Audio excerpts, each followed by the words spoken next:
Hi అండి అందరికీ. ఈ రోజుల్లో జున్ను తినాలంటే చిటికలో వేస్తే జున్ను తినేయచ్చండి. అలాంటి పౌడర్ అయితే మనకు అందుబాటులోకి వచ్చేసింది. కానీ మా చిన్నప్పుడు అయితే ఎవరైనా పాలు పోస్తే అమ్మ వండితే ఇది ఎప్పుడు వండుతుందా అని చూసేవాళ్ళం. కానీ ఇప్పుడు అలా లేదులేండి. మన చేతుల్లో ఈ జున్ను పౌడర్ ఉందంటే 20 మినిట్స్లో మనం ఈజీగా జున్ను ప్రిపేర్ చేసేయచ్చు. జున్నుకు కావాల్సిన ఐటమ్స్, నేను ఈ జున్ను పౌడర్తో పాటు ఒక 1/2 లీటర్ పాల ప్యాకెట్ని తీసుకున్నాను. అలాగే బెల్లం, మిరియాలు, యాలకులు, వీటితో అయితే ఇప్పుడు జున్ను ప్రిపేర్ చేసేద్దాం. చాలా బాగుంటుందండి. ఈ జున్ను పౌడర్కి మనకు 1/2 లీటర్ పాల ప్యాకెట్ లేదు, మనం గేదె పాలు బయట తీసుకున్న 1/2 లీటర్ పాలు తీసుకుని, నేనైతే పాల ప్యాకెట్టే తీసుకుంటున్నానండి. ఒక ప్యాకెట్ 1/2 లీటర్ పాల ప్యాకెట్ని తీసుకుని వేసుకుంటున్నాను, కట్ చేసుకుని ఒక గిన్నెలో. అందులో ఈ జున్ను పౌడర్ని కట్ చేసేసుకుని వేసేసుకోవాలి. జున్ను పౌడర్ కదా, టేస్ట్ ఎలా ఉంటుందో అనుకోకండి. టేస్ట్ అయితే చాలా బాగుంటుంది. మనం ఈ ప్యాకెట్ తీసుకున్న తర్వాత వెంటనే కూడా యూజ్ చేసుకో అవసరం లేదండి. మనకి ప్యాకింగ్ అయిన డేట్ ఉంటుంది కదా, బిఫోర్ 6 months బిఫోర్ ఎప్పుడైనా వాడుకోవచ్చు ఈ ప్యాకెట్. మనం 1/2 లీటర్ పాల ప్యాకెట్కి ఇది వచ్చేసి జున్ను పౌడరు 100 grams ఉంటుందండి. ఇది మొత్తం వేసుకోవాలి. నెక్స్ట్ రుచికి సరిపడా బెల్లం వేసుకోవాలి. ఒక్కొక్కరు స్వీట్ ఎక్కువ తింటారు కదా, వాళ్ళను తక్కువ తినేవాళ్ళు ఎవరిష్టం వాళ్ళది, అలా వేసుకుని స్వీట్ సరిపడగా వేసుకోవాలి. నేనైతే జున్ను కొంచెం ఎక్కువ వేస్తానండి.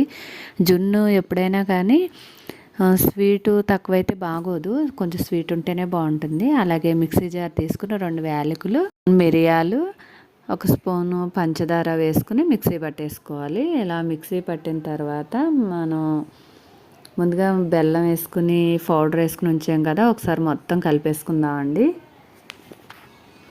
మొత్తం పౌడర్ ఉండలు లేకుండా బాగా కలుపుకోవాలి. కొంచెం ఇదే టైం పడుతుంది. కొంచెం బాగా కలిపేసుకున్న తర్వాత బెల్లం కరిగిపోయిన తర్వాత ముందుగా మనం గ్రైండ్ చేసుకున్నాం కదా యాలకులు, మిరియాలను, వాటిని పౌడర్ కూడా వేసేసుకుని ఒకసారి మొత్తం కలిపేసుకోవాలి.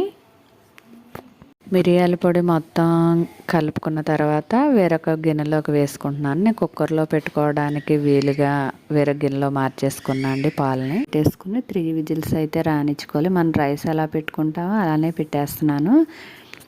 ఎప్పుడున్న జున్నుని నేను ఇలానే వండేసుకుంటా అండి. కుక్కర్లో పెట్టుకుని 3 విజిల్స్ అయిపోయిన తర్వాత స్టవ్ ఆఫ్ చేసేసుకుని బాగా చల్లారనివ్వాలి. వేడివేడిగా అసలు జున్ను అస్సలు తీయొద్దండి. చల్లారిన తర్వాత మనం జున్నుని టేస్ట్ చేస్తే బాగుంటుంది.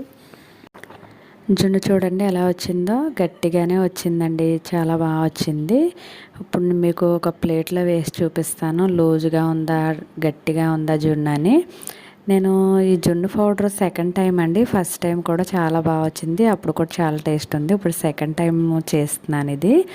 గిన్నెని తిరిగేసాం కదా, ఇప్పుడు జున్ను ఎలా వచ్చిందో చూద్దాము. వావ్ అండి, చాలా బాగా వచ్చింది జున్ను అయితే. పౌడర్ కదా, బయట దొరికే పౌడర్ కదా, ఇది ఏ టేస్ట్ ఉంటుందా అనుకోకండి. కానీ మనకి జున్ను పాలతో మనం బయట జున్ను పాలు దొరికినప్పుడు వండుకుంటే ఎలా ఉంటుందో సేమ్ అదే టేస్ట్ అండి.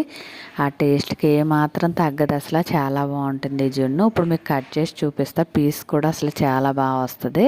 డైరెక్ట్గా గేదె జున్ను పాలతో ఒక్కొక్కసారి వండుకున్నా ఒక్కొక్కసారి కుదరదండి. ఎందుకంటే పాలు పలచగా ఉన్న ఒక్కొక్కసారి లూజ్ అయిపోయి వస్తుంది. కానీ మనకి పౌడర్తో వండుకుంటే చాలా పర్ఫెక్ట్గా వచ్చింది. ఒకసారి ట్రై చేయండి. వీడియో నచ్చితే లైక్ చేయండి, షేర్ చేయండి, సబ్స్క్రైబ్ చేయండి. Thanks for watching.